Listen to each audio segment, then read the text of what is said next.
Ce changement d'attitude des autorités birmanes est peut-être l'épilogue d'une crise qui a posé le problème rare d'un pays sinistré qui refuse l'aide internationale. Aucun pays, aucune organisation mondiale n'a pu imposer son aide jusqu'à maintenant. La voie diplomatique a donc prévalu. Face à cette situation, des professionnels de l'urgence imaginent d'autres solutions. Reportage Jean-Yves Serrand et Luc Edrich.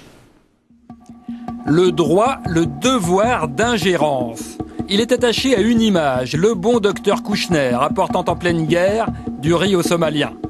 Mais il ne peut le faire qu'avec une intervention militaire internationale.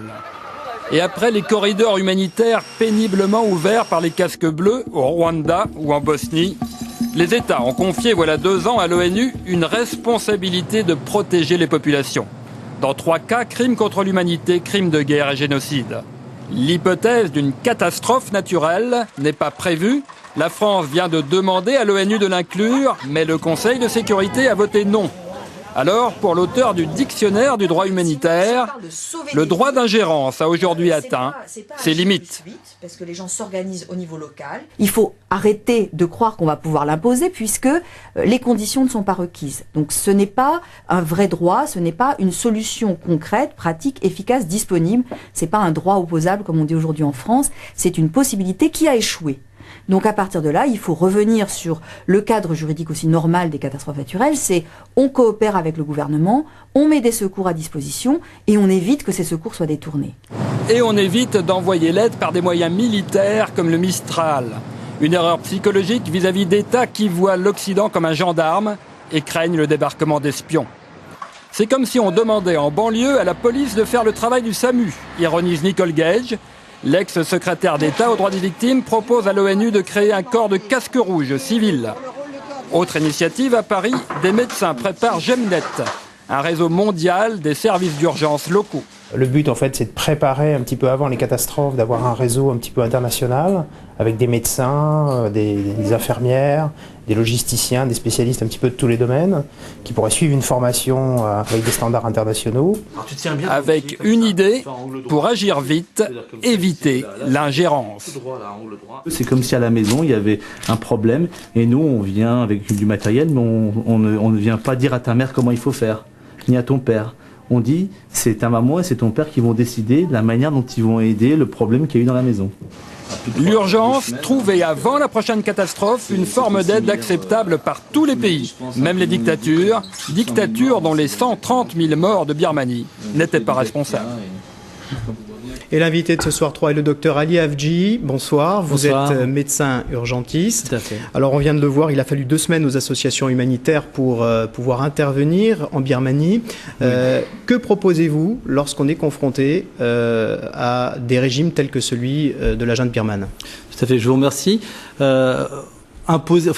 Actuellement, vous savez, il y a soit le droit d'ingérence, c'est-à-dire imposer par décret une aide humanitaire, et d'un autre côté, ne rien faire. Donc les limites sont là, et nous proposons une alternative.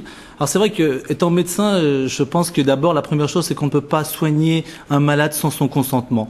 Voyez-vous, c'est un petit peu pareil. Et comment faire maintenant pour passer et aider les populations, parce que mais comment aider les populations lorsque le régime en place refuse cette aide? Mais écoutez, le régime refuse, mais nous avons que 2 solutions. Alors nous proposons une alternative qui est laquelle?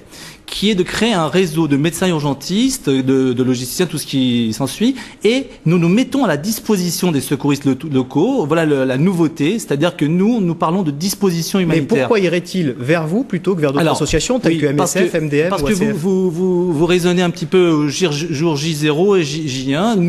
Nous espérons créer un tissu humain entre les médecins urgentistes tout au long de l'année, parce que là, évidemment, nous sommes en plein milieu de la catastrophe. Donc, qu'auriez-vous fait hier? C'est pas possible. Donc, laissez-nous le temps. GEMNET nous propose de tisser des liens humains entre les médecins urgentistes français, américains, rwandais, birmans et tout le reste aussi, parce que c'est multidisciplinaire, l'action humanitaire et de catastrophe.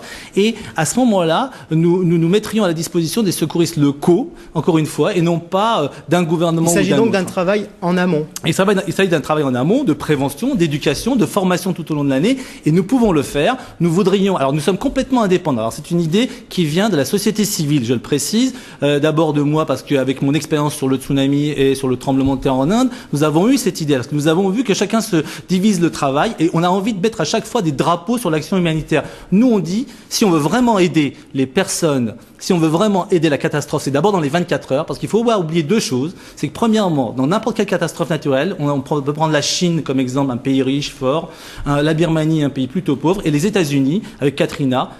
Si je me souviens bien, à la Nouvelle-An, ils étaient encore une semaine après sur les toits, en train d'attendre. Et donc, il y a vraiment un problème, aussi bien dans les pays riches que dans les pays pauvres. Je vous retourne la question. Est-ce que vous seriez content s'il y a une catastrophe en plein milieu de Paris, de voir débarquer les Chinois tout d'un coup comme ça? Nous proposons une alternative.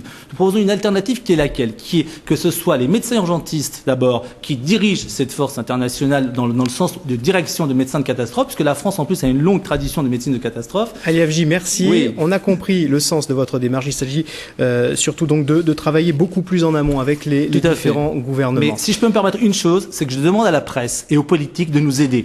1 seconde, 10 secondes de plus peut vraiment changer le cours de l'humanité plus tard pour les interventions humanitaires. Merci d'avoir été notre invité. En Chine,